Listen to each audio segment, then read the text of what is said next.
Bonjour et bienvenue au Rendez-vous Biblio. Aujourd'hui, on reçoit France Lorrain, une autrice qui a écrit plusieurs livres pour enfants avant de se lancer dans l'écriture de romans d'époque qui mettent en scène le Québec du 20e siècle. Elle s'est méritée la loyauté de plusieurs dizaines de milliers de lecteurs avec ses séries à grand succès, dont La promesse d'Égélina, Au chant des marées, À l'ombre de la mine et Marie-Camille. France, merci d'être avec nous. Ça me fait plaisir. Merci de m'avoir invitée. Bien sûr. J'ai lu quelque part que vous écrivez depuis toujours. Oui. Donc, est-ce qu'on peut comprendre que vous avez réalisé votre rêve de jeunesse? Ben, en fait, oui. Je pense que oui, même si moi, j'ai quand même un bac en enseignement, puis j'ai enseigné longtemps, mais j'ai jamais arrêté d'écrire. Puis c'est sûr que c'est comme une passion. C'est pas un travail pour moi. Maintenant, je suis à la retraite de l'enseignement, mais ça reste une passion. Donc, oui, un rêve de jeunesse.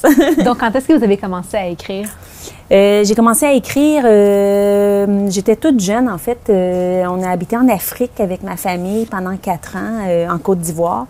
Puis, en Côte d'Ivoire, à ce moment-là, il n'y avait pas beaucoup de choses à faire. On allait à l'école le matin. Puis l'après-midi, il y avait une toute petite bibliothèque. Et c'est là que j'ai commencé à découvrir les livres, découvrir la littérature française au départ, parce que c'était beaucoup de la littérature française. Puis j'ai commencé à écrire. C'est vraiment là. Ensuite, jeune fille, j'écrivais mon journal. Et j'ai fait ensuite des concours, puis quelques articles dans des revues, Châtelaine, Reader's Digest. Puis après ça, je me suis lancée dans l'écriture de romans. OK. Et quand vous écriviez en Côte d'Ivoire, vous écriviez quoi? Ah, des petits livres, des petites histoires. Oui, j'ai des fois, je retrouve, parce que je garde beaucoup de choses, là, de quand mes enfants étaient jeunes ou quand moi j'étais jeune, puis j'ai retrouvé un petit livre, là, que j'avais écrit comme j'avais 10-12 ans, là. Une fille comme les autres. C'était moi. Oui. Et quand est-ce que vous avez réalisé que c'était pas juste un désir ou une passion, mais un talent aussi? Bien, en fait, je pense que c'est vraiment avec les romans d'époque que je me suis aperçue que j'étais capable de toucher les gens avec mes histoires. Que moi, je dis tout le temps, quand j'écris ces histoires-là, j'aime ça raconter une histoire. Donc, j'y vais spontanément, je fais pas de plan. Donc, les gens me disent souvent qu'ils ont l'impression d'être avec mes personnages. C'est beaucoup avec les romans d'époque que je me suis aperçue à quel point les gens aimaient comment j'écrivais, puis que ça plaisait, cette façon d'écrire-là que j'avais. Avant de vous lancer dans l'écriture de romans d'époque, vous écriviez aussi des livres pour enfants. Oui. Et vous avez été enseignante au primaire. Oui. Donc, parlez-nous un peu de ce cheminement. En fait, comme j'écrivais tout le temps, à un moment donné, j'enseignais à temps plein. Bon, j'ai 2 enfants, donc j'avais 2 jeunes enfants. Puis j'avais commencé ma maîtrise en enseignement aussi. Puis je dis souvent, je fais tout rapidement. J'écris rapidement, vraiment très rapidement. Je corrige rapidement. Mes travaux d'université, c'était rapide. Tu sais, j'ai vraiment comme une facilité. Je parle vite, je parle beaucoup. Mon cerveau va vite. Donc, ça fait qu'à un moment donné, j'étais sur le bord de la piscine avec mes enfants. Il y avait 8-10 ans, puis je pense qu'ils s'obstinaient ou quelque chose comme ça. Puis ça a comme fait un flash dans ma tête. Puis j'ai vu comme une histoire, tu sais, un frère, une sœur et tout ça. Et c'est comme ça que j'ai écrit mon premier petit roman pour enfants, mais ça m'a pris peut-être un après-midi. Et j'ai commencé à écrire pour enfants parce que je me disais, j'avais pas le temps d'écrire des briques de 400 pages, mais c'est aussi, ça me permettait, de les lire à mes enfants, mes propres enfants, et moi, évidemment, la littérature dans ma classe, ça a toujours pris une grande place, ce qui fait que j'avais les livres que j'écrivais, des fois, je les lisais à mes élèves avant qu'ils soient publiés. Je trouvais ça intéressant, là, tu sais, de faire le parallèle entre ma vie scolaire et ma vie d'écrivaine. Puis j'imagine qu'ils ont bien été reçus. Oui. Mais j'ai jamais écrit de romans, des très gros romans là pour enfants. C'est comme des premiers romans, des premiers romans avec des petites illustrations et tout ça. Mais oui, les enfants aimaient ça, oui. Et quels sont les thèmes que vous abordez dans vos romans pour la jeunesse? Ben moi, c'est autant dans mes romans d'époque, tu sais, il y a des choses, des drames et tout ça. Dans le roman jeunesse, je vais beaucoup plus dans l'humour. J'aime beaucoup toujours les liens familiaux parce que moi, je trouve que c'est vraiment la base, la clé de tout. Mais beaucoup d'humour. Dans mes premiers, c'est mon frère Théo, ma sœur Flavie, mais c'est un parallèle entre un frère et une sœur qui s'aiment beaucoup, mais, puis là, il y a tous les mais qui entrent. Pourquoi j'aime ma sœur, bon, me tape un peu sur les nerfs de temps en temps, même si on les aime, là. Donc, c'est beaucoup d'humour, beaucoup de liens entre les frères, les sœurs, les parents, dans mes romans jeunesse. Et quand est-ce que vous avez eu le désir de commencer à écrire autre chose pour des adultes? Bien, ça, là, c'est un peu particulier, en fait. C'est que ma première histoire, la promesse des Gélina, nous, on avait un chalet dans la région de La Belle, la Minerve, en fait. Puis c'est un regroupement de chalets. Et à cette époque-là, il y avait une famille qui habitait dans la région. C'était des frères et des sœurs qui étaient âgés et qui avaient vraiment fait la promesse à leur mère de jamais se marier, de jamais avoir d'enfants. Elle leur avait demandé ça, elle, de promettre ça sur son lit de mort. Puis, comme on était dans le regroupement de chalets, puis que c'est un petit village, tout le monde savait que ces personnes-là avaient fait cette promesse-là. Et nous, on allait les visiter avec mon père, on allait acheter de la crème, des œufs. À cette époque-là, il était quand même déjà assez âgé. Puis, les gens qui avaient des chalets près d'une autre, ben me disaient « Ah, toi, t'écris, là, tu devrais écrire ça, là, cette histoire-là. » Puis je le disais tout le temps « Oui, je veux. » Là, ça a commencé à trotter dans ma tête, mais je me disais « Oui, mais j'enseigne à temps plein, j'ai 2 enfants, je fais une maîtrise, bon. » Puis j'écrivais des petits romans, fait, je me disais « Je manque de temps. » À un moment donné, je me suis dit « Là, je m'y mets. » Donc, mes enfants étaient un petit peu plus vieux, puis j'ai commencé à écrire comme l'été, là, les heures que j'avais l'été, le temps que je pouvais l'été. Et c'est comme ça que j'ai écrit La promesse des Gélina, le premier tome, qui a été très bien reçu, qui a fait que ça a comme démarré ma carrière d'auteur de romans d'époque avec celui-là. Savez-vous pourquoi ils ont fait cette promesse-là à leur mère? Tu sais, c'était délicat de poser les questions, oui. Même si tout le monde le savait dans le village. Moi, dans mon histoire, est-ce que c'est ce que j'ai vraiment entendu? Est-ce que c'est ce que moi est-ce que c'est un mélange de trucs? C'était un peu parce que elle s'était retrouvée seule, puis pour pas que ses enfants vivent un peu la peine qu'elle avait vécue, la souffrance qu'elle avait vécue. En s'étant mariée, avoir eu oui, c'est ça, que le mari était parti, ben elle a décidé de demander de faire cette promesse. En tout cas, moi, c'est ce que j'ai fait dans mon roman. De mémoire, c'est un peu cette histoire-là, quelque chose qui est arrivé comme ça, avec une maman qui est restée toute seule parce que son mari a quitté, puis elle s'est retrouvée avec des enfants.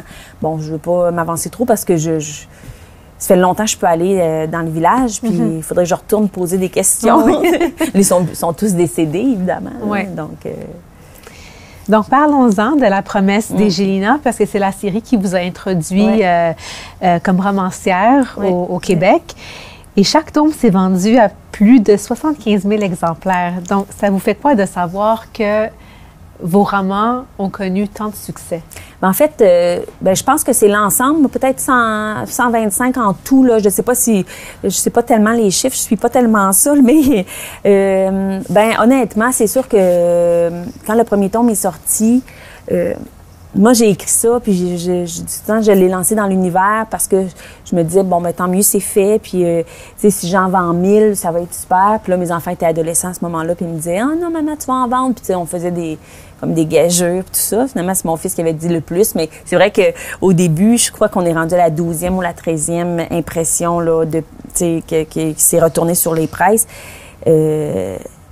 C'est un peu un tourbillon, tu sais, ça m'a permis de prendre une année de congé l'année suivante pour écrire les autres tomes, parce que moi, comme j'avais 4 personnages principaux, je voulais faire 4 tomes, mais c'est sûr que ça a fait un peu changer ma vie, là, tu sais, ça a changé un peu ma vie dans le sens qu'à ce moment-là, j'ai pris aussi ma pré-retraite parce que ça me permettait de la prendre à 50 ans, donc je pouvais, tu sais, est-ce que je l'aurais pris si tôt? Peut-être pas, mais...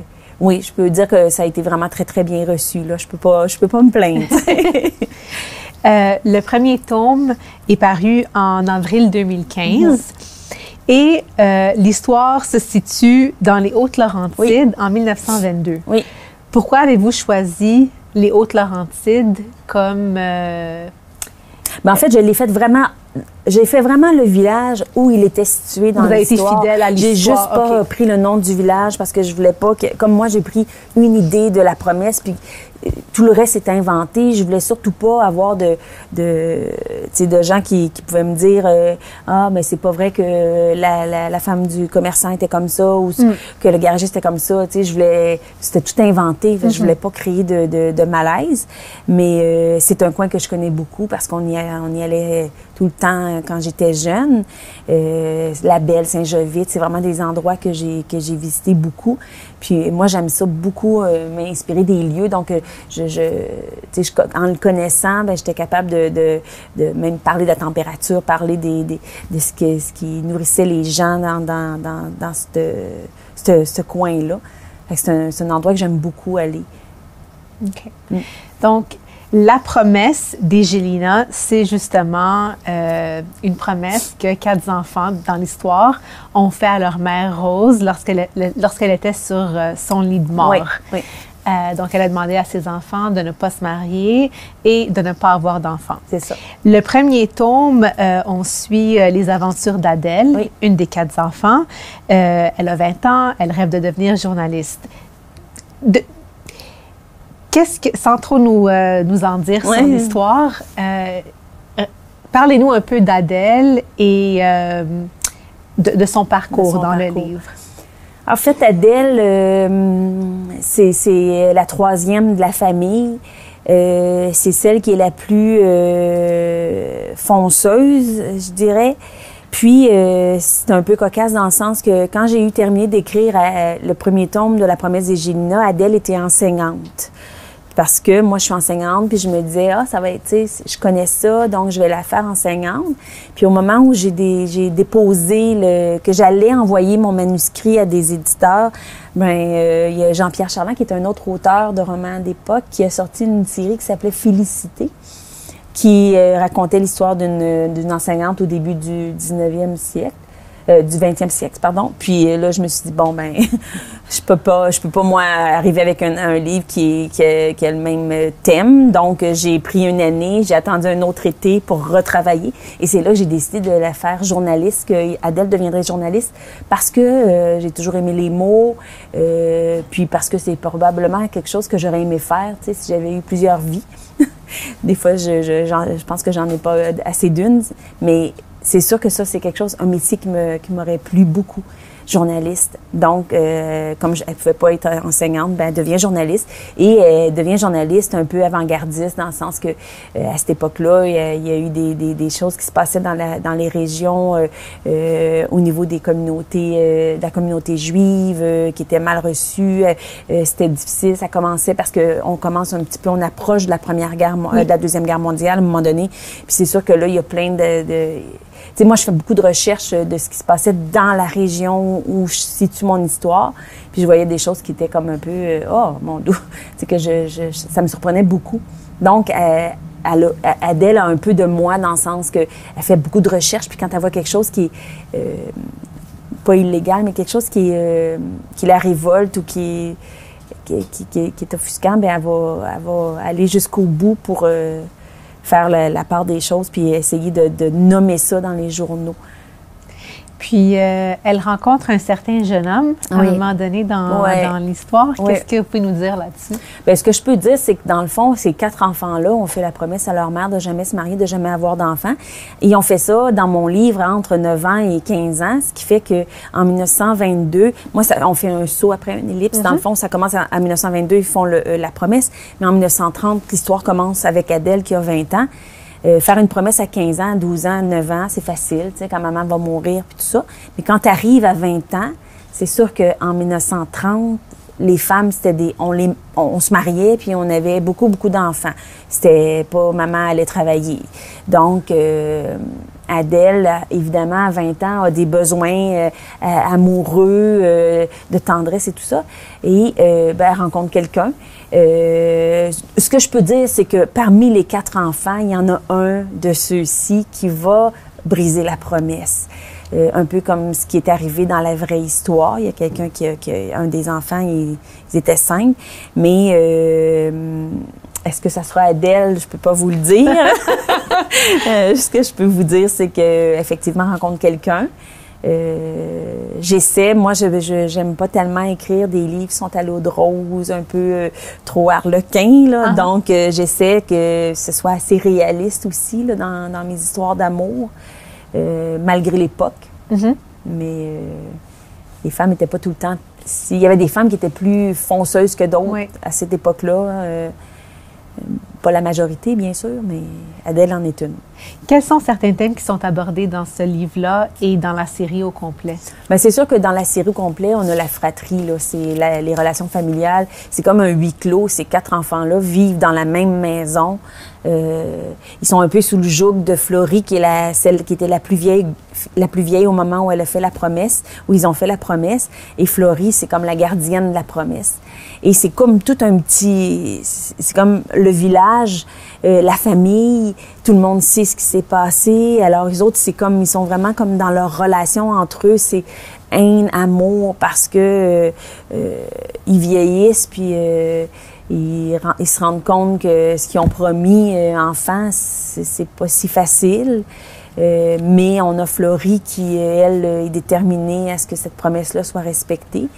Donc, c'est beaucoup, beaucoup la vie familiale, la vie des gens autour. C'est un petit village. On connaît aussi les gens autour, dans le village, les autres personnages qui composent cette espèce de petit lieu-là qui a peut-être, je sais pas moi, 800 habitants dans le temps, là.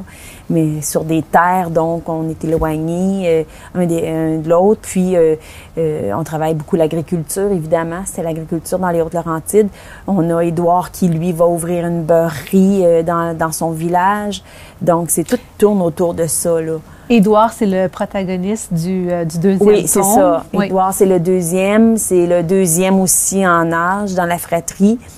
C'est un homme qui, de mémoire, avait quelque chose comme 13-14 ans quand il a fait la promesse et grandit. En fait, je peux dire aussi qu'ils rencontrent tous quelqu'un à un moment donné. Ils vont tous rencontrer une personne avec laquelle ils vont tomber en amour. Et pour Édouard, c'est Clémentine? Ben, pour Édouard, c'est Clémentine. Puis Édouard, ben comme il peut pas se marier, il peut pas avoir d'enfant, décide d'aller à l'école de Saint-Hyacinthe apprendre le métier de beurrier. De maître beurrier, et décide d'ouvrir une laiterie beurrerie dans son village. Dans le tome d'Édouard, moi j'aime beaucoup, probablement que ça vient de ma vie en Côte d'Ivoire, j'aime beaucoup intégrer des gens de différentes nationalités dans mes romans. Donc dans La promesse des Gymnas, on a James qui est un grand noir jamaïcain, qui parle à peu près pas français, qui arrive au village avec tout ce que ça implique en 1930, un grand noir qui arrive dans un village où on n'a jamais vu ça. Je pense tout le temps, on a peur un peu de l'ignorance, on est ignorant, on a peur de l'inconnu, ce qu'on connaît pas, ça nous fait peur. Sans que ce soit du racisme, c'est juste ça aussi dans certains cas, dans les personnages là, qui interagissent avec James. Et James devient très, très important pour Édouard.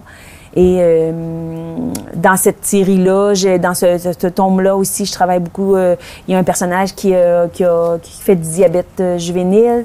Moi, j'ai un garçon qui est devenu diabétique à l'âge de 16 ans, du jour au lendemain, avec insuline et se piquer 200 fois par jour sur le doigt, là. Donc, c'est ça que ça a créé, ça fait beaucoup de chamboulements dans une famille. Et j'aime beaucoup... je me réfère beaucoup à ma vie, c'est sûr. Donc, j'ai voulu intégrer un personnage dans le tome 2 qui faisait du diabète juvénile avec ce que ça impliquait dans ces années-là si, l'insuline venait juste d'être découverte.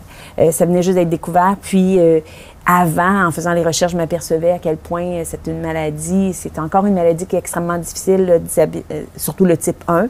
Je pense, le type 2 aussi, mais le type 1 ne peut pas être guéri, ne peut pas être contrôlé autre que par de l'insuline injectée. Donc, ça m'a permis de voir un peu le parcours des médecins aussi qui ont fait ces découvertes-là. Donc, ça, c'est pour mon tome 2. OK. Le tome 3 suit les aventures de Florie, qui est la plus vieille des 4 enfants. Et là, on tombe en 1938. Et puis, la famille Gélina décide de faire preuve de charité chrétienne, vous dites, en offrant d'héberger la famille Marquis qui a perdu sa maison à cause d'un feu. Qu'est-ce qui se passe un peu dans ce moment-là? Florie, c'est mon personnage. Je dis souvent, dans toutes les séries que j'ai écrites, je suis rendue à mon 14 ou 15e roman. C'est mon personnage préféré. Les gens, au début, quand il la rencontrait quand il lisait le tome 1 et 2, plusieurs lecteurs, lectrices m'écrivaient sur ma page Facebook de la faire soigner dans son tome, qu'elle était folle, tu sais. Puis là, je disais, vous allez voir que, tu sais, il y a une raison derrière de tout ça. Et puis finalement, Florie, on découvre qu'elle a vraiment un grand cœur. C'est elle qui était la plus vieille quand elle a fait la promesse. Donc, c'est sûr qu'elle a vu sa mère souffrir le plus longtemps. Et pour elle, il n'est pas question que ses plus jeunes frères et sœurs se marient. Ce qui fait que dès qu'il y a l'ombre d'une petite relation autour, la dragonne sort. Et Louisette Marquis, c'est sa grande amie qui est je ris parce que leur relation est assez particulière parce qu'ils se détestaient, puis les deux, puis finalement, ils viennent à devenir amis. Mais c'est ça, ils vont héberger Louisette dans la maison pour le plus grand malheur des autres, parce que Louisette et Florie ensemble, c'est 2 commères, donc c'est pas facile. Mais ça, c'est Florie qui a le cœur sur la main puis qui est prête à tout donner. C'est celle qui aurait eu probablement l'âme maternelle, la fibre maternelle la plus développée, parce que c'est une femme qui aime prendre soin des autres. Elle prend soin beaucoup de Laurent, qui est son plus jeune frère, le plus jeune. C'est une femme qui aurait dû avoir plusieurs enfants, mais qui ne pouvait pas en avoir. Donc, elle aussi, elle va rencontrer quelqu'un, par contre, dans sa vie, mais bon, c'est pas si c'est elle qui va briser la promesse, mais... Oui. Donc, vous avez mentionné Laurent. C'est le bébé. Parlons-en, c'est le bébé, oui, en effet. Et là, on est dans le 4e tome, en septembre 1939, début de la Deuxième Guerre mondiale. Et Laurent se réfugie dans l'alcool. C'est ça, pour fuir un peu ce qui se passe? Bien, pas vraiment pour fuir ce qui se passe.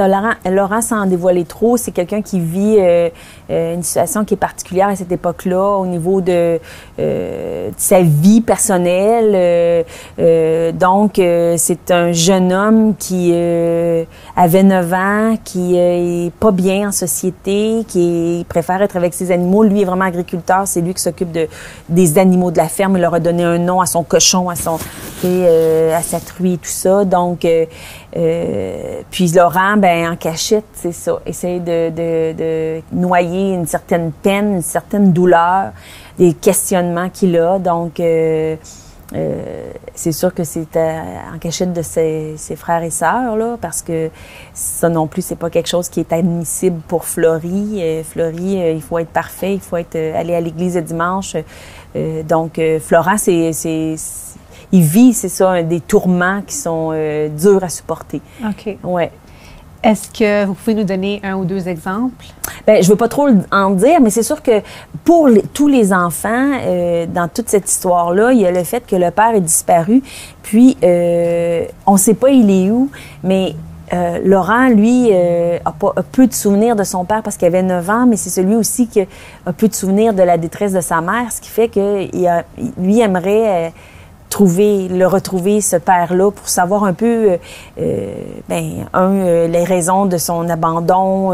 Est-ce qu'il est mort? Est-ce que il vit? Est-ce qu'ils ont des grands-parents? Est-ce que ça? Donc, lui, il est beaucoup en recherche d'identité.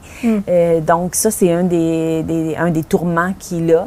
Et dans la fratrie, ils s'entendent pas nécessairement aussi sur la recherche de leur père, là. C'est pas super facile pour les autres.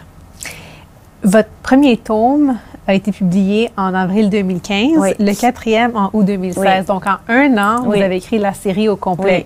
Vous avez dit tantôt que vous écrivez vite, mais ça, c'est extrêmement vite parce que même si on regarde l'épaisseur du roman, c'est quand même quelque chose. Comment... Est-ce que vous saviez d'abord au début que vous alliez écrire 4 livres? Oui, je savais. Moi, j'écris j'écris des romans d'époque. Souvent, c'est des romans à tomes avec une série. J'ai plusieurs séries qui ont juste 2 tomes. Je veux pas écrire une série pour étirer, là. Donc, je vais juste y aller avec quelques tomes souvent. Je pense qu'il faut qu'on ait de quoi dire encore, là. Sinon, c'est pas intéressant. Mais La promesse des Gémenas, j'avais 4 personnages dans ma tête. Ça faisait 4 tomes. C'était parfait. J'écris vite, oui. En fait, c'est sûr que le tome 1 avait été écrit à l'avance. Je l'ai envoyé. Au moment où on envoie ça chez des éditeurs, au départ, c'est sûr que quand on veut écrire une série, moi, je finis d'écrire un roman, je l'envoie. Quand il est publié, j'ai des lectrices qui vont m'écrire sur ma page 2-3 jours après. Il sort quand le prochain? Et puis là, je leur dis, il s'en vient, mais, tu sais, puis j'écris rapidement quand même. Mais quand j'envoie mon premier tome, quand j'envoie mon premier jet à mon éditrice, moi, pendant ce temps-là, pendant qu'elle lit mon premier jet, moi, je commence le 2e tome tout le temps. Puis après ça, je coupe quand elle me revient avec des corrections, je mets ça de côté, je suis capable de compartimenter, là, je reprends le premier tome. Donc, ça fait un tome par 6 mois à peu près pour ceux-là, ce qui est quand même mieux que mes derniers. Mes derniers, ça a été 3 en 1 an. Ouais. Mais ceux-là, ça se faisait assez bien. Je savais où je m'en allais. OK. Et lorsque vous avez terminé votre 4e tome, est-ce que vous avez déjà l'inspiration pour la prochaine série, Au Chant des Marées? Oui, j'ai eu de l'inspiration pour encore plusieurs vies. C'est ça que je disais, là. J'ai beaucoup d'idées, moi. C'est pas ça mon problème. Ça va être le temps, à un moment donné. En fait, Au Chant des Marées, j'avais 2 choix de séries dans ma tête. J'avais envie soit de m'en aller dans le Bas-Saint-Laurent ou de m'en aller en Abitibi. Moi, j'aime beaucoup me promener dans les régions pour faire des romans. Et j'ai décidé de m'en aller dans le Bas-Saint-Laurent, sur l'île verte, parce que j'avais envie de changer d'époque. Parce que je venais de finir la Deuxième Guerre mondiale, puis j'avais envie de changer de région. Donc, je voulais aller dans quelque chose que je connaissais. Puis j'ai décidé d'aller au Chant des Marées sur l'île verte, qui est une île au milieu du fleuve Saint-Laurent, un peu dans le coin de Rivière-du-Loup à peu près. Donc, j'ai décidé d'installer ma prochaine série sur l'île verte. Dans les années 80 Dans les années 80, au lieu de 30. Oui. Ouais. Et l'histoire suit Marjolaine et Philippe, un couple qui hérite d'une maison sur l'île verte. Oui. Qu'est-ce qui se passe dans cette histoire-là? Les grandes lignes. Bon. Alors, Marjolaine et Philippe héritent d'une maison. Ils arrivent sur l'île avec toute leur naïveté, surtout Marjolaine, qui est une fille de la ville. Pourquoi vous dites naïveté? Parce que Marjolaine, si vous connaissez l'île verte, si vous êtes allé sur l'île verte, c'est encore un peu la même chose. C'est que sur l'île verte, c'est une île où il n'y a pas d'épicerie, il n'y a pas de dépanneur, il n'y a pas de station-service, il y a un infirmier, mais il n'y a pas rien. Il n'y a pas rien. Il y a beaucoup, mais il n'y a pas de commodité là, pour aller... j'ai envie de me commander une pizza, là, non, je peux pas me commander une pizza sur l'île verte. Ce qui fait que Marjolaine, elle arrive là avec toute cette naïveté-là de penser que ça en va sur l'île verte, ça va être beau, on va regarder les oiseaux, on va regarder les papillons. Mais à un moment donné, c'est rude l'île verte. Puis moi, j'ai la chance d'avoir une cousine qui a été élevée sur l'île verte. En fait, la sœur de mon père a élevé ses enfants sur l'île verte, sa famille sur l'île verte. Donc, j'y suis allée souvent et j'ai parlé beaucoup avec ma cousine. J'ai parlé avec des gens du coin, des gens natifs de l'île. Et c'est comme ça que j'ai un peu pris certaines anecdotes et certains faits qui font que quand Marjolaine et Philippe décident qu'ils veulent ouvrir un gîte sur l'île verte, dans la Maison Rouge, c'est pas bien vu de la part de tous. Pourquoi? Parce que à ce moment-là, puis c'est un peu ce que me racontait ma cousine, c'est qu'à ce moment-là, il y a des gens qui avaient peur que l'île devienne une île très, très touristique.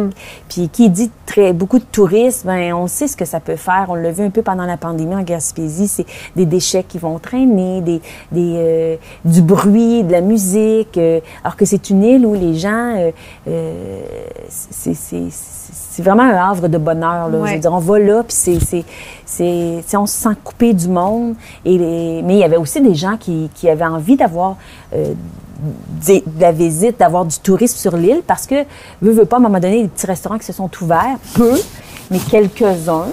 Il y a aussi, ça permettait aux gens de louer leur maison parce que quand tu as été élevé sur l'île, tu n'as peut-être pas nécessairement envie de rester tout l'été sur l'île. Donc, si tu veux sortir de l'île, tu pouvais louer ta maison.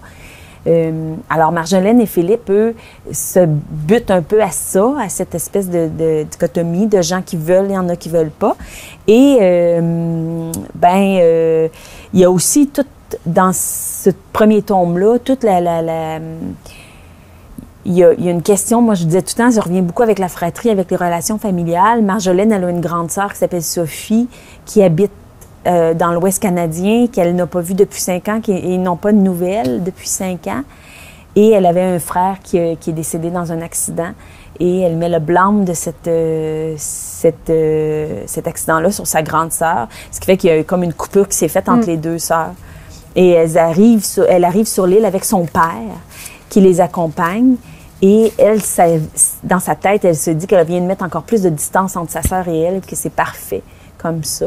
Alors, il y a toute cette histoire-là qui se fait dans le premier tome et on rencontre 2 autres femmes qui sont très importantes dans l'histoire de Marjolaine et de Philippe.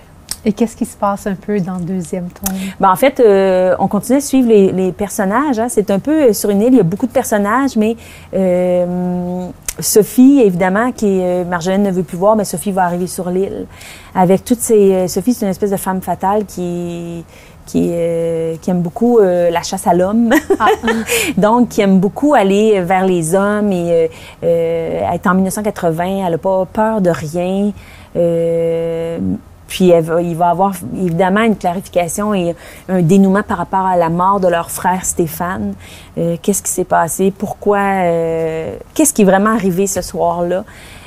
Puis ça, c'est un peu dans le deuxième tome. On découvre aussi Marie-Laure, qui est une jeune maman dans l'histoire, qui a des enfants, dont son plus jeune, Jules, qui est atteint d'autisme. Et à cette époque-là, en 1980, c'était une condition qu'on reprochait aux femmes, encore avec mes recherches, c'était la faute de la mère parce qu'elle n'avait pas donné assez d'affection. On était encore en 1980 puis on pensait encore ça. On se rend compte qu'on n'a pas tellement évolué. Là. Je me dis, ça fait 40 ans, 42 ans, OK, mais ça fait pas si longtemps que ça, là, donc, on a ça. On a aussi Roselyne, qui est une native de l'île, qui adore Marjolaine parce que Marjolaine, elle s'habille. En 1980, c'était les épaulettes, le spray net, puis c'est les paillettes, là. Fait que, avec ses talons hauts, quand elle arrive sur l'île verte, là, c'est pas tout à fait la même réalité. Mais Roselyne aime beaucoup ça, tu sais, c'est une fille de la terre, mais qui a peut-être pas la même distinction que Marjolaine, mais qui a un cœur gros comme ça, puis qui devient une très, très bonne amie pour Marjolaine. Puis il y a tout ici dans ces 2 tomes-là, un peu, Marjolaine ne veut pas d'enfants. Donc, elle refuse d'avoir des enfants. C'est un choix. Le couple décide qu'ils ne veulent pas d'enfants. Alors, il y a toute cette partie-là aussi dans les 2 tomes. OK. Ouais. Est-ce que les habitants de l'île verte vous envoient des messages, vous parlent des fois pour... J'y vais à chaque année. C'est drôle parce que ma cousine qui a une maison sur l'île, puis l'autre maison, c'est la maison de mon cousin, qui est la maison, je sais pas si ah oui, c'est la maison rouge, c'est le Champ du Coq qui est la maison de mon cousin. C'est mon mari qui fait les pages couverture de mes pages. C'est pour ça que des fois, on a c'est clair ce que je veux, tu sais, des fois, je veux la maison rouge. Ma cousine, elle a eu du monde qui sont allés cogner, tu sais, pour dire, nous autres, on a lu le Chant des Marais. Puis là, ma cousine est vraiment très, très sympathique, donc elle leur a fait tout visiter la maison, Puis son chum Marco, il travaille sur le bateau. Fait que des fois, quand les gens en parlent, il leur rend vie. Mais je dirais que ça a été vraiment bien reçu par les natifs de l'île. Je sais pas, j'ai pas, tu sais, c'est tout petit, hein. Je connais plus tant de gens, là, mais je pense que les gens qui sont nés là, puis moi, c'est ça qui était important, que les gens qui soient nés là, tu sais, parce que c'est tout inventé. Fait que c'est sûr que c'est pas personne de l'île, c'est pas... beaucoup de choses viennent des anecdotes que ma cousine m'a racontées. Puis je lui demandais tout le temps avant, est-ce que c'est correct si j'en parle? Est-ce que c'est correct si j'en parle? Si elle m'avait dit non, j'aurais pas parlé de ça. Ouais. Votre prochaine série s'intitule À l'ombre de la mine. Oui. Il y a 2 tomes. Oui. Le premier parle de Jeanne et de Christophe, qui habitent en Abitibi. Oui. Donc, un petit peu intéressant, lorsque ma famille a émigré au Québec, on s'est installé à Rouyn-Noranda. Donc, je connais quand même bien la région de l'Abitibi. Ah, Oui. Et c'est quand même, c'est intéressant de voir que justement, c'est l'histoire suit les aventures de 2 frères ukrainiens, oui. C'est ça, qu'ils ont émigré là-bas. Pourquoi avez-vous choisi, 1, de parler de l'Abitibi et 2, d'inclure des personnages immigrants pour cette en fait, série-là? comme je disais, c'est quelque chose qui est vraiment important pour moi. Puis quand je commence à faire une série de romans, moi, je choisis d'abord ma région. Là, j'en ai fait, je sais pas, peut-être 7 régions différentes. Puis après ça, je vais chercher ce qui se passait dans cette région-là. C'est quoi la culture? C'est quoi qu'il y avait comme pour nourrir les gens? De quoi vivaient les gens? Et mon mari vient d'Abitibi, vient de Val-d'Or, et lui m'avait parlé du camp de Spirit Lake, qui est un camp de détention qui était près d'Amos. C'est un camp qui était là à la Première Guerre mondiale. En fait, c'est qu'il y en avait plus d'une trentaine à travers le Canada. Puis ça, j'ai découvert ça en parlant avec Alain, mon mari, mais en faisant des recherches après ça.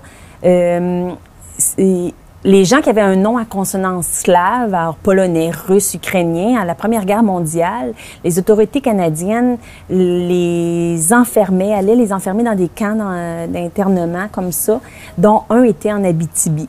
Et des fois, c'était la famille au complet qui était envoyée dans ce camp-là. Ce qui fait que j'ai eu envie, moi, de faire une famille ukrainienne parce que beaucoup de ces hommes-là qui ont été envoyés au camp de Spirit Lake se sont établis dans la région après la fin de la guerre. Et c'est sûr qu'en faisant mes recherches, puis je le savais aussi à cause de mon mari, mais je me suis aperçue bien sûr que la mine jouait un très gros rôle dans la vie de l'Abitibi, je veux dire, en Abitibi, c'est des mines. Donc, j'ai fait 2 frères ukrainiens qui s'en vont, en fait, en Abitibi. Pourquoi? Parce que leur père a été interné à Spirit Lake et il s'est enfui de Spirit Lake et il a été assassiné après sa fuite. Et c'est vraiment basé sur la vraie fuite d'un homme qui habitait, qui avait été interné, incarcéré à Spirit Lake. Et cet homme-là, qui s'appelle Igor, je peux pas dire son deuxième nom, là, c'est un nom slave. Ce jeune-là s'est sauvé du camp Spirit Lake et a été assassiné. Et moi, j'ai pris son histoire, puis c'est devenu le père de mes personnages. Et ils s'en vont tous les 2, Marek et Christophe, et ils s'en vont pour ça au départ, pour aller trouver le meurtrier de leur père, rencontrent l'amour, se marient tous les 2 avec des Québécoises, Charlotte pour Marek, puis Jeanne pour Christophe. Ils habitent au village de Bourlamac, qui est un village qui a été créé par la mine Lamac, qui les emploie. Et ça tourne autour de ça, cette histoire-là. C'est beaucoup les 2 frères qui vivent côte à côte dans le village et l'histoire de la mine, les syndicats dans les mines, parce que Christophe est assez impliqué dans ça, et tout en faisant leurs recherches pour trouver le meurtrier de leur père. Et le 2e tome suit la 2e génération, donc leurs enfants, Clara et Yuri. Oui, c'est ça. Qu'est-ce que vous pouvez nous dire sur ces 2 jeunes-là? En fait, Clara et Yuri, ça se passe en 1955, là, de mémoire. Là. Des fois, j'en ai écrit beaucoup en peu de temps, fait que des fois, les dates... c'est la première fois que je faisais cette espèce de saut dans le temps. Puis je dirais que c'est peut-être le livre que j'ai trouvé le plus difficile à écrire. J'ai eu plus de misère à écrire Clara et Yuri. Je sais pas pourquoi. Généralement, moi, quand j'écris, j'ai pas de plan, puis je pars, puis j'écris comme ça. Puis ça se passe peut-être parce que c'est des années moi, j'aime beaucoup, avant d'écrire des romans d'époque, je lisais beaucoup de romans de 1920-1940. C'est vraiment une époque que j'aimais beaucoup. Maintenant, j'en lis plus. Mais 55, c'est pas une époque qui me fascinait vraiment. OK. Donc, en faisant cette histoire-là, je me suis aperçue quand même que il y avait beaucoup de choses qui arrivaient à cette époque-là, hein, la télévision, les voitures, c'était comme l'essor des inventions. Donc, il y a beaucoup de ça dans ça. Et Clara et Yuri, c'est des cousins, mais comme un des deux est adopté, ça peut aussi être des amoureux. Tu sais, on peut... les autres se savent cousins, mais ils savent aussi qu'il y en a un des deux qui est pas vraiment de sang. Donc, il y a un des deux qui va peut-être avoir envie de tomber amoureux de sa cousine ou son cousin. On joue au bowling dans cette série-là parce que c'était beaucoup ça dans ces époques-là. Puis, on va au ciné-parc. Donc, ça se passe encore en Abitibi, mais on fait un saut aussi à Montréal dans l'histoire de Clara et Yuri. Je vous repose la question, est-ce que les habitants ou les natifs de l'Abitibi communiquent avec vous pour parler Oui, c'est sûr que j'ai beaucoup de gens sur ma page Facebook qui vont m'écrire quand j'ai écrit, qui sont contents qu'on mette leur village en vedette dans des romans, tu sais. Puis comme c'est sûr que mes romans ont quand même assez un bon lectorat, mais ça fait découvrir des régions du Québec, puis ça me permet, moi, de me déplacer. Je suis allée faire une tournée en Abitibi à l'automne. Ça me permet de visiter. Pour ça, je disais tantôt, il y a beaucoup de noms de villages que je me promène, puis je fais on a des noms de villages qui sont quand même intéressants au Québec. Puis alors oui, il y a des gens qui vont m'écrire pour me dire qu'ils sont contents. Ou quand je suis allée en Abitibi, qui vont me dire, moi, mon père, maintenant, mon frère travaille dans les mines, mon père travaillait dans les mines. C'est le fun, cet échange-là avec les gens qui me lisent. Là. Ouais. Suite à cette série, vous avez publié Marie-Camille, une série en 2 tomes aussi. Marie-Camille habite à Sainte-Cécile. Elle vient de Sainte-Cécile. Elle habite à Montréal. Elle voyage à Montréal pour entreprendre des études en infirmerie. Et c'est durant les années 80, je pense. C'est ça, 1980? Non, 1950. Oui, 1950. C'est ça. C'est ça. Oui. Donc, parlez-nous un peu de cette époque-là. Et... Marie-Camille, là, on est rendu dans la région de Montréal. Marie-Camille, en fait, c'est un personnage qui est issu de La Promesse des Gélina. Alors, qui revient 20 ans plus tard. C'est sûr que La Promesse des Gélina, j'ai eu beaucoup de demandes pour avoir une suite et tout ça, mais moi, comme je disais, quand c'est fini, je veux pas m'étirer. Mais il y avait quand même Marie-Camille c'est un enfant dans l'histoire de La Promesse des Gélina, puis ça me fatiguait. Je me disais, peut-être que je préfère revenir Marie-Camille. Puis, et donc, ça m'a permis de faire ça. Marie-Camille, elle arrive à Montréal dans les années 50. Elle fait ses études en sciences infirmières, garde-malade. Pour s'apercevoir qu'elle aime pas ça, être garde-malade.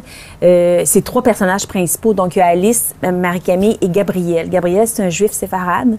Encore là, j'intègre c'est une nouvelle culture. Donc, c'est un juif d'Outremont qui vit dans une famille bien pratiquante. Donc, sa meilleure amie, c'est Marie-Camille, qui est une Québécoise qui vit toute seule à Montréal en appartement. Comment ils se rencontrent? Ils se rencontrent, en sortant de l'université, là, c'est comment on dit ça, un accident qui se passe entre les deux, puis bon, pour se faire pardonner, Gabriel invite Marie-Camille à prendre un café. Et ce sont vraiment des amis. Tu sais, tantôt, je disais, je vais pas faire trop à l'eau de rose, ça. Il n'y a pas rien... c'est platonique. Il n'y a pas rien en dessous. C'est des meilleurs amis. Mais Gabriel ne veut pas le dire à sa famille, évidemment, parce qu'être meilleure amie avec une femme et avec une Québécoise francophone en plus, ben là, c'est pas une bonne idée. Puis Gabriel, lui, finit ses études en médecine. Et quand Marie-Camille décide, à un moment donné, qu'elle aime pas ça de travailler avec le monde qui se plaint tout le temps dans les hôpitaux, elle décide d'aller faire des études en thanatologie, donc comme embaumeur. Oui. Évidemment, dans son village, ça va choquer, ça choque les gens parce que en réalité, l'école des embaumeurs qui se trouvait à l'Université de Montréal, dans le pavillon qui est maintenant le pavillon de médecine dentaire, cette école-là a ouvert en 1959, là, de mémoire. Pour les besoins de mon histoire, Marie-Camille se met à fréquenter l'école en 53-54. Je dis ça comme ça, mais avant. Et Marie-Camille se retrouve seule comme étudiante féminine, évidemment, au milieu d'un groupe d'hommes. Gabriel décide qu'il n'aime pas ça être médecin lui aussi, décide aussi de s'en aller étudier avec Marie-Camille. En thanatologie. En thanatologie. Et il y a tout ce qui se passe, évidemment, le groupe d'hommes qui vont faire, qui vont donner des parties du corps et qui vont mettre ça devant Marie-Camille pour la faire réagir, en pensant qu'elle va tomber dans les pommes. Il y a tout ça, là, tu sais, de cette espèce de qu'est-ce que tu fais ici, c'est pas ta place. Du sexisme. Ben oui, là, puis je pense que ça allait avec son époque, là. C'est, tu sais, quand les femmes qui ont brisé les plafonds de verre, comme on dit, ben on subit l'ironie et donc Marie-Camille, c'est ça, mais Marie-Camille, elle a la couenne solide, elle a elle est forte, donc elle décide de poursuivre ses études-là avec Gabriel.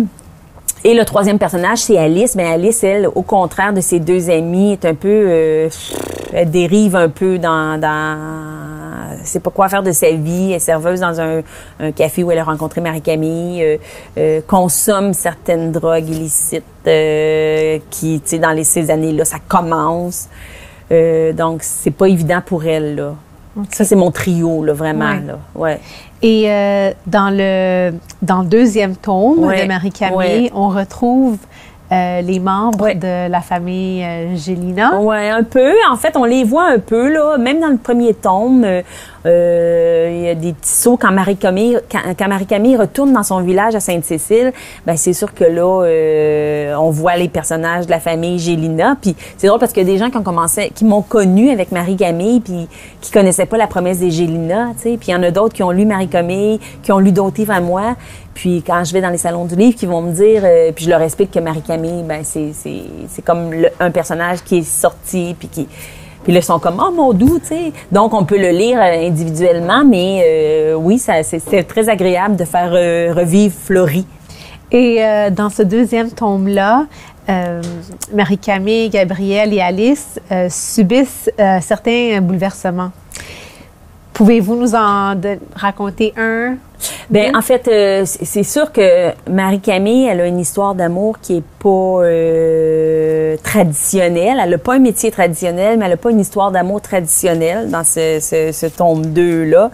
C'est aussi quelque chose qui fait réagir beaucoup. Marie-Camille, elle a pas grand-chose qui fait pas réagir actuellement là, dans le tome 2. Gabriel et Marie-Camille, il y a un froid qui s'installe et ils vont essayer de reconstruire leur relation dans le tome 2. Puis Alice, elle, elle a un frère jumeau avec lequel elle n'a pas de lien. C'est une orpheline, elle n'a plus de parents. Et Alice est obligée elle essaye de tenir la tête dehors de l'eau dans tout ça, mais c'est pas évident pour elle là, d'être confrontée au fait que ses deux amis sont très performants. Puis Marie-Camille, ben c'est sûr que dans cette histoire-là, il y a beaucoup la place à son histoire d'amour non traditionnelle qui fait réagir. Là. Parlons maintenant de Lance à la joie. Oui. Une série en 3 tomes qui suit les aventures des jumelles Simone et Madeleine. Oui. En Gaspésie. Oui. En 1934. Oui. Pourquoi la Gaspésie? Ah ben là, je suis rendue là. En fait, pourquoi la Gaspésie? J'étais jamais allée en Gaspésie. Honte à moi. Quand je pense, des fois, je me dis... Et en 2019, pas avec la pandémie, nous, un an avant la pandémie, on était allés passer nos vacances d'été en Gaspésie. Et évidemment, la nature de la Gaspésie m'a inspirée et j'ai eu envie de placer ma prochaine histoire là. Et donc là, comme toujours, j'ai fait ma recherche et tout ça pour voir que ce qui se passait en Gaspésie en 1934, c'était la pêche à la morue. Donc, c'est vraiment l'histoire de Madeleine et Simone, qui sont des jumelles identiques. On commence le tome 1 avec un drame, on apprend un drame qui s'est produit, qui a fait une scission entre les deux sœurs qui ne se parlent plus. Elles habitent dans un petit village, je l'ai appelé l'Anse à la joie, mais on peut imaginer entre Percé, l'Anse à Beau-Fils, dans ce coin-là. Donc, c'est tout petit. Les sœurs ne se parlent plus. Leurs deux maris travaillent dans la même barge comme pêcheurs de morue. Ils peuvent pas dire dans ces époques-là, ben moi je m'en vais, je vais aller travailler ailleurs. Non, c'était ça le travail, puis de te construire une barge, de t'acheter une barge, financièrement, c'était pas possible. Donc, on a les deux hommes qui travaillent ensemble, qui sont fâchés un avec l'autre, surtout un, là, qui donc se parle maintenant seulement de poissons, alors qu'avant, c'était aussi des amis. Et on a les sœurs qui ne se parlent plus. Et on a notre grand-mère Palmyre autour de ça, qui habite avec une des jumelles, qui est coincée dans cette histoire-là. Il y a les enfants de Simone aussi, qui sont... c'est ma tante Madeleine, ma tante Maddy, mais là, ils peuvent plus lui parler. Donc, oui, c'est ça. Et puis, votre tout dernier, Sur la route du tabac. Oui. Il a été publié juste le mois dernier. Oui, le 2 mars. En mars. Oui, le 2 mars. Sur la route du tabac, ça se passe dans l'Anaudière, ma région maintenant adoptive. Et c'est l'histoire d'une famille de tabaculteurs, la famille Veilleux, qui vit dans ce village-là, qui est le village de Saint-Thomas, qui existe vraiment, et cultive des champs de tabac. Et en faisant mes recherches, je me suis aperçue, même si ça fait 30 ans que je vis dans l'Anaudière, que je ne savais pas, moi, que c'était la région où on cultivait, je pense, 90% du tabac au Québec à l'époque. Puis quand j'en parle maintenant, les gens me disent « Ouais, oui, moi, mes frères, ils partaient en autobus puis ils s'en allaient travailler dans... » Ah bon, OK, moi, je savais pas. T'sais. Maintenant, il reste un cultivateur de tabac, M. Janson, qui a été vraiment très sympathique et que j'ai rencontré à quelques reprises. Je suis allée voir ses champs, lui est à l'Assomption. Sinon, tous les autres tabaculteurs n'existent plus. Et on a cette famille-là qui sont Eugénie et Théodore avec 5 enfants, dont Violette qui habite à Mascouche, ma ville à moi, mais elle s'est mariée, donc elle habite à Mascouche. Et les autres habitent encore à la maison. Et en même temps, à Joliette, à cette époque-là, il y avait un camp d'entraînement, un camp militaire, un camp d'instruction pour les soldats. Ça se passe en 1943 au départ. Donc, cette année-là, il y a un contingent de 50 femmes soldates qui s'en vient pour se faire former au camp militaire de Joliette. Et ça débute vraiment avec les réactions de la famille Veilleux en lien avec ça, parce que des femmes soldates à cette époque-là, c'était pas très bien vu. On considérait que c'était des femmes qui étaient, tu sais, un peu olé, prête à aller avec n'importe qui, puis fumer, boire. Donc, ça crée un peu d'émotion là, dans la région. Mais c'est sûr que pour les jeunes de la famille Veilleux, ça, c'est intéressant parce qu'au camp, il faut comprendre qu'au camp militaire, il y avait beaucoup d'événements qui étaient faits avec les civils. Ils faisaient des danses, ils faisaient des bingos, des parties de baseball, des choses comme ça. Et en fait, toute l'histoire, au départ, le prologue de l'histoire, c'est qu'on apprend qu'il est arrivé quelque chose lors d'une danse. Et ça prend presque la moitié du livre avant de savoir de qui est la jeune fille qui parle au départ et qu'est-ce qui est arrivé vraiment à cette danse-là du 13 août. Donc, on a toute l'histoire de la famille, mais on attend un petit peu le suspense de savoir qu'est-ce qui s'est passé vraiment, là. Et c'est une série qui va être publiée en combien de tomes? 3 tomes. 3 tomes. Oui. Le prochain sort le 1er juin. Okay. Et le dernier sort en septembre. Je suis en train de finir. Il doit me rester un chapitre ou 2 à écrire pour le tome 3. Ah. Est-ce que vous pouvez nous donner un petit scoop sur le contenu du tome 2? Bien, le tome 2, on suit encore les mêmes personnages. On suit toujours 3 femmes du camp militaire, Marguerite, Marie-Reine et Charline. Et là, on a des enfants de la famille Veilleux qui se sont mariés, qui ont quitté. Il y en a d'autres qui ont quitté pour d'autres raisons.